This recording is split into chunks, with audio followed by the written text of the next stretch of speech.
Esta visão serviria para motivar Isaías para sempre. Para sempre Isaías seria motivado por meio desta visão.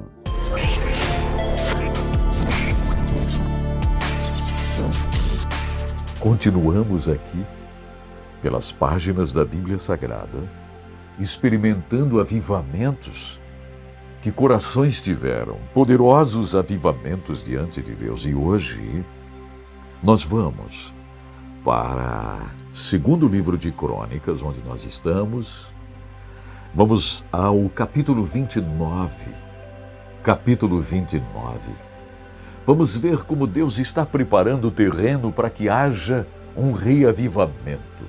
Porque Deus não suportava mais as trevas em que Judá tinha se metido.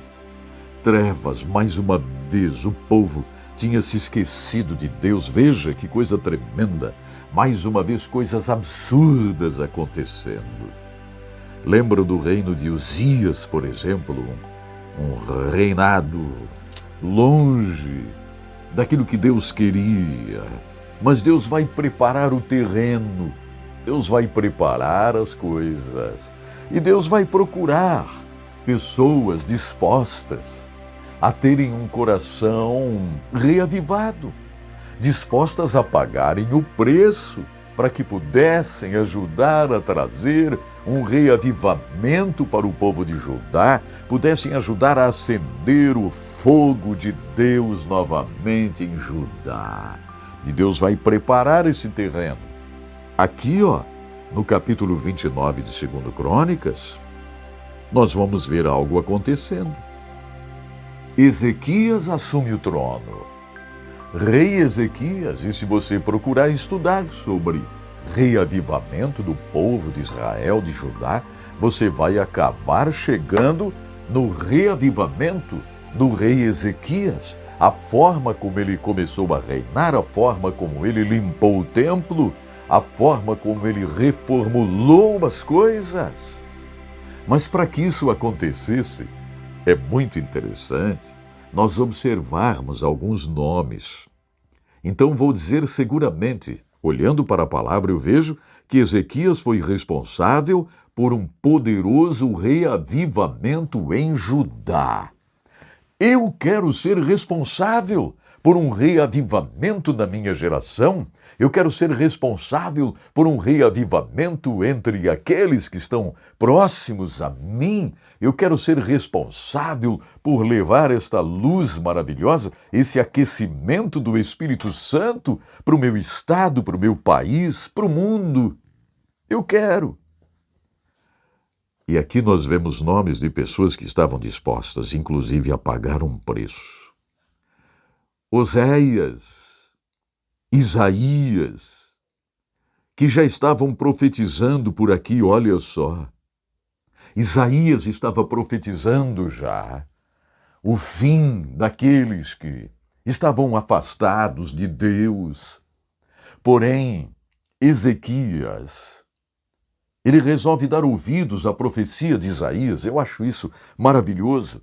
Isaías estava muito próximo de Ezequias, do rei Ezequias.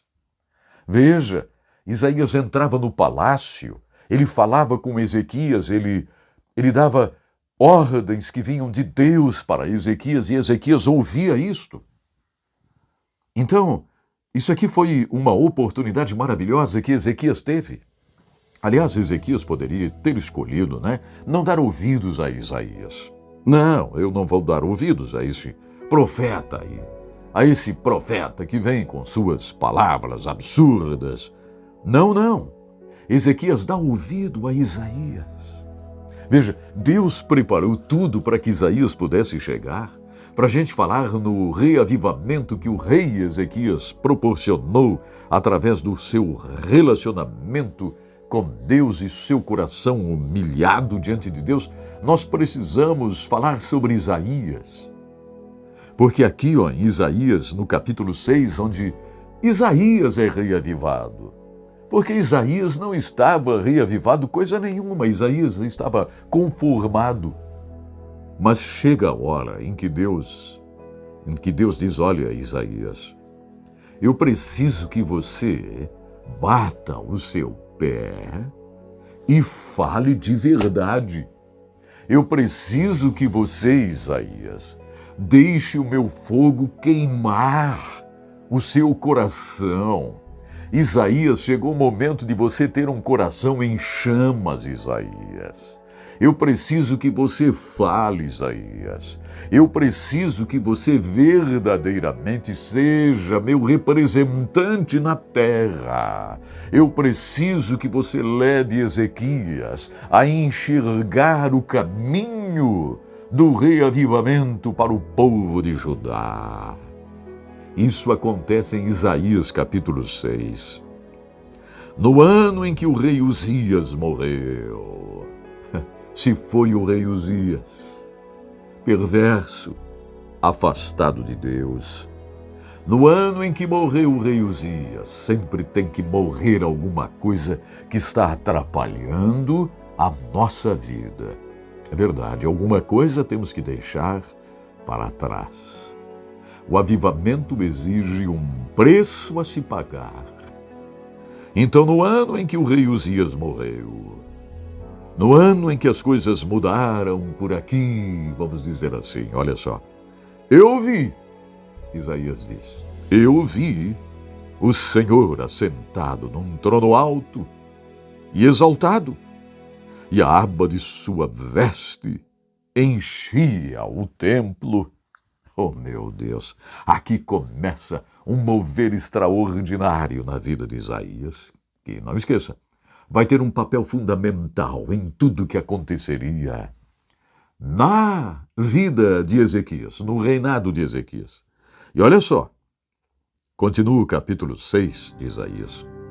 Acima dele estavam serafins, cada um deles tinha 6 asas, com 2 cobriam o rosto, com 2 cobriam os pés, e com 2 voavam, e proclamavam uns aos outros, dizendo: Santo, Santo, Santo é o Senhor dos exércitos, a terra inteira está cheia da sua glória.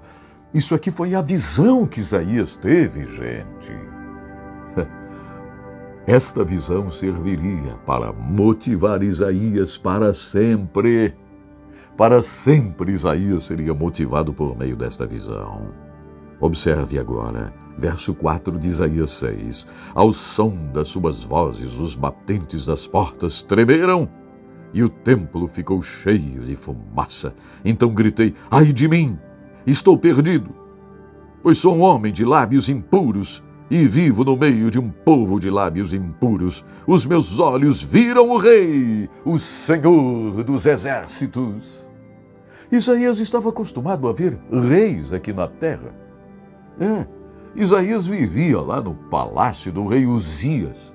Isaías, aliás, era parente de rei. Ele estava acostumado com o rei nesta terra. Mas agora ele diz: os meus olhos viram o Rei. O Rei! Eu vi o Rei! Oh, meu Deus, que coisa maravilhosa! Isaías tem a visão do Rei, do Senhor, o nosso poderoso Rei, assentado no trono. Meus olhos viram o Rei, o Senhor dos exércitos. Logo um dos serafins voou até mim, trazendo uma brasa viva, que havia tirado do altar com uma tenaz. Fogo. Está entendendo? Fogo.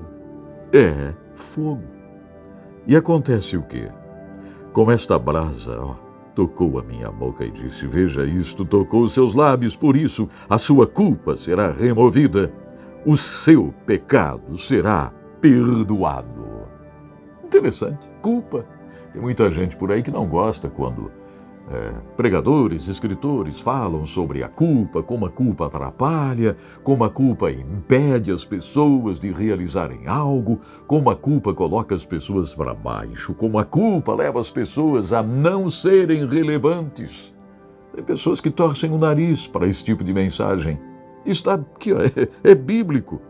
A primeira coisa que o Senhor diz para Isaías: a tua culpa será removida. Tua culpa será removida. E o seu pecado será perdoado, Isaías. Então ouvi a voz do Senhor conclamando: quem enviarei? Quem irá por mim? E eu respondi: eis-me aqui, envia-me a mim. Pronto, começou o ministério de Isaías. Ele passa por esse mover de Deus, por esse reavivamento extraordinário que alcançaria o rei Ezequias. Observe só, aqui está, ó. E o Senhor disse: vá, cumpra sua tarefa, Isaías. Você está pronto, Isaías. Teu coração está inflamado, Isaías. Vá, Isaías, culpa removida, pecados perdoados. Você está pronto, Isaías. Cumpra o chamado. Exatamente aqui. Agora começa o reinado de Ezequias. Uzias havia morrido. Ezequias chega ao reino. Aqui está, Ezequias. O papel de Isaías nesse reinado de Ezequias é incrível. Nós vamos ver em várias partes o papel incrível de Isaías no reinado de Ezequias. Nós vamos ver isso no próximo episódio. Vamos começar a ver isso aí, tá bom, gente? Porque aqui, ó, é tudo sem pressa, é tudo tranquilo. É isso mesmo. Temos liberdade aqui no H11. Em episódios reavivantes, o Senhor dirigiu-me para isso e vamos permanecer em episódios reavivantes até o Senhor dizer: chega. Ok, gente? Então fiquem tranquilinhos, tá bom? Graças a Deus por sua vida, graças a Deus por esse episódio tremendo que nos levou até Isaías para chegarmos ao rei Ezequias e o famoso reavivamento de Ezequias. Sempre haverá necessidade de existir alguém, existir um nome. Veja, nomes se levantam. Deus escolhe nomes, pessoas, vidas para fazerem a diferença. Aqui está Isaías para fazer a diferença no reinado de Ezequias. Oh, meu Deus, eu quero fazer a diferença, Senhor, aqui na terra, em todas as áreas em que eu puder fazer a diferença, Senhor, eu quero fazer a diferença. Olha para aqueles que estão se preparando, Senhor, para fazer a diferença em áreas diferentes, quem sabe área jurídica, área política. Senhor, que possam verdadeiramente ser luz, que possam verdadeiramente ser um coração em chamas nestas áreas. Senhor, usa-nos poderosamente aqueles que estão envolvidos com a educação, com a saúde, Senhor. Venha usá-los de uma forma poderosa. Senhor, usa-nos entre nossos familiares, usa-nos na empresa onde trabalhamos, usa-nos, Senhor, onde estivermos. Queremos verdadeiramente te servir com alegria. Pai maravilhoso, obrigado, Senhor, por todos aqueles que estão acompanhando o H11, nos mais diferentes lugares. Aqueles que estão fazendo um propósito diante de Ti, Senhor. Aqueles que precisam um vigor a mais para se levantarem. E estiveram cheios de culpa até agora. Uma culpa, Senhor, que esteve atrapalhando. Uma culpa, Senhor, que atrapalhou o relacionamento em casa, o relacionamento na comunidade, o relacionamento na igreja. Enfim, Senhor, culpa. Tira esta culpa, apaga esta culpa, assim como apagaste a culpa de Isaías. Traga um fortalecimento, Senhor. Nós precisamos dessa força, Pai, em nome de Jesus. Amém. Graças a Deus. Que bom estar aqui, gente. É uma coisa maravilhosa demais. Olha só, não esqueça, entre no site encontrocomapalavra.com. No site Encontro com a Palavra, você terá a oportunidade de inscrever-se lá para estudar a Bíblia, tendo uma visão panorâmica da Bíblia Sagrada, livro por livro. Se inscreva no site encontrocomapalavra.com. Somos completamente envolvidos com o Encontro com a Palavra. Trouxemos para o Brasil o Encontro com a Palavra. Eu doei anos da minha vida gravando o Encontro com a Palavra, traduzindo, me envolvendo muito. Então, entre no site encontrocomapalavra.com. Deus abençoe você tremendamente. Amanhã tem mais.